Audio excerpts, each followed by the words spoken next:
کہ اپنی زندگیوں کو منظم کریں، اپنی زندگیوں کو ہمیشہ سلیقہ مند رکھیں، اپنی زبان کو، اپنے لہجے کو، اپنی سوچوں کو، اپنے خیالوں کو، اپنے معاملات کو، اپنے معمولات کو بہت اچھا رکھیں۔ بعض اوقات ہم خام خواہ اپنے آپ کو گناہوں میں مبتلا کر کے اپنی آخرت برباد کر لیتے ہیں۔ تو اپنے صبح اٹھنے سے لے کر سونے تک، فجر کی نماز سے لے کر بستر پر اپنی کروٹ لیتے ہوئے محاسبہ کریں کہ آج کا دن میرا کیسا گزرا۔ جس کے 2 دن برابر گزرے وہ ہلاک ہو گیا۔ ہر آنے والا دن گزرے ہوئے دن سے بہتر گزرنا چاہیے، لیکن اگر ہمارا گزرے ہوئے کل سے آج کا دن بدتر ہے تو سوائے ہلاکت کی اور کچھ نہیں ہے۔ اور اسلاف کی زندگی اس حوالے سے دیکھیں تو اس لیے یہ بہت برا سودا ہے اور یہ بڑی جرت ہے۔ انسان کو پتہ ہے کہ میں جھوٹ بول رہا ہوں، اس میں تو کوئی اختلافی فرقہ نہیں ہے، گروہ نہیں ہے کہ اس کی سزا آخرت میں کیا رکھی ہے، دنیا میں کیا رکھی ہے۔ انسان کسی سے حسد کر رہا ہے، بغض کر رہا ہے، دشمنی رکھ رہا ہے، کسی کو گالی دے رہا ہے، سب و شتم کر رہا ہے، کسی کا مال ہڑپ کر رہا ہے، کسی سے زیادتی کر رہا ہے،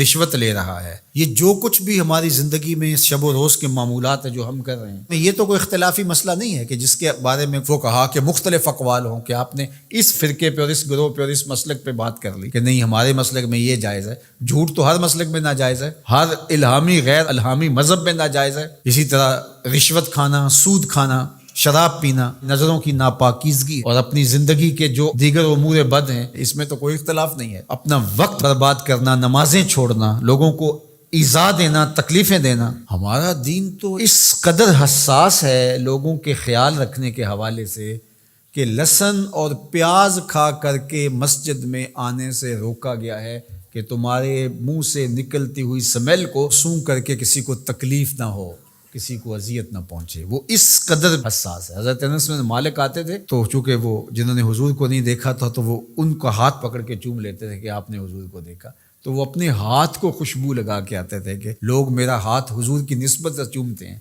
تو ان کو اس کا احساس ہونا چاہیے۔ یعنی یہاں تک ہمارا دین ہے۔ تو آج میں اور آپ ایک دوسرے کے لیے باعث اذیت جب بن جاتے ہیں، اپنے ہمسائے کے لیے، اپنے دوست کے لیے، اپنے کلاس فیلو کے لیے، اپنے بھائی کے لیے، اپنے محلے داروں کے لیے، اپنے معاشرے کے لیے ناسور بن جاتے ہیں، ہمارا وجود لوگوں کے لیے اذیت کا سبب بن جاتا ہے، تو اللہ تعالیٰ نے فرمایا فما اصبرهم علی النار، آگ پر کتنا حوصلہ ہے کہ وہی اعمال کیے جا رہے ہیں جس کا نتیجہ جہنم ہے، وہ اعمال کیے جا رہے ہیں جس سے دل مردہ ہوتے ہیں، وہ اعمال کیے جا رہے ہیں جس سے قربت الہی میں نقصان ہوتا ہے۔ بتاؤ نا وہ کون سی چیز ہے جس چیز نے تمہیں دلیر کر رکھا ہے اور تم جہنم کے راستے پہ چل نکلے ہو؟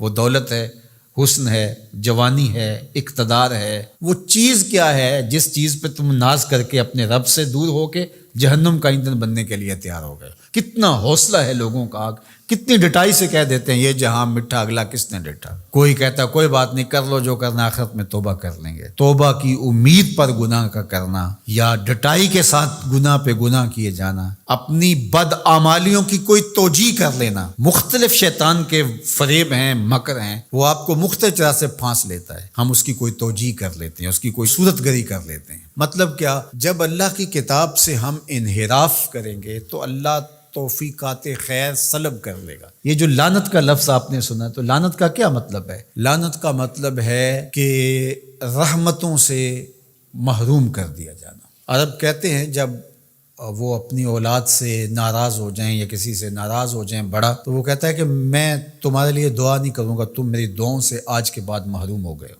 بلکہ میں نے پڑھا ہے کہ کچھ اعمال ایسے ہیں جن اعمال کی وجہ سے بندوں کی دعائیں قبول نہیں ہوتی، اور دوسرا اس کو سزا یہ ہوتی ہے کہ جو نیک صالح پاکیزہ لوگ جو دعائیں کر رہے ہیں پوری امت کے لیے، تو وہ امت کا فرد تو ہے، ایک شخص تو ہے امت کا، لیکن اس نیک لوگوں کی دعاؤں سے اس کا حصہ منہا کر دیا جاتا ہے، اس کے حصے میں کچھ نہیں آتا، کیونکہ اللہ نے اس رحمت کے وصول والی فہرست سے اس کو نکال دیا۔ وہ سانسیں تو لے رہا ہوتا ہے لیکن زندہ نہیں ہوتا ہے، وہ اپنے آپ کو مسلمان تو کہلا رہا ہوتا ہے، لیکن بات یہ ہے کہ اسلام اور اللہ رسول سے تعلق اس کا واجبی سے ہوتا ہے۔ تو آج ہماری بدحالیوں کا اور ہماری رسوائیوں کا سبب اس کتاب رحمت سے دوری ہے۔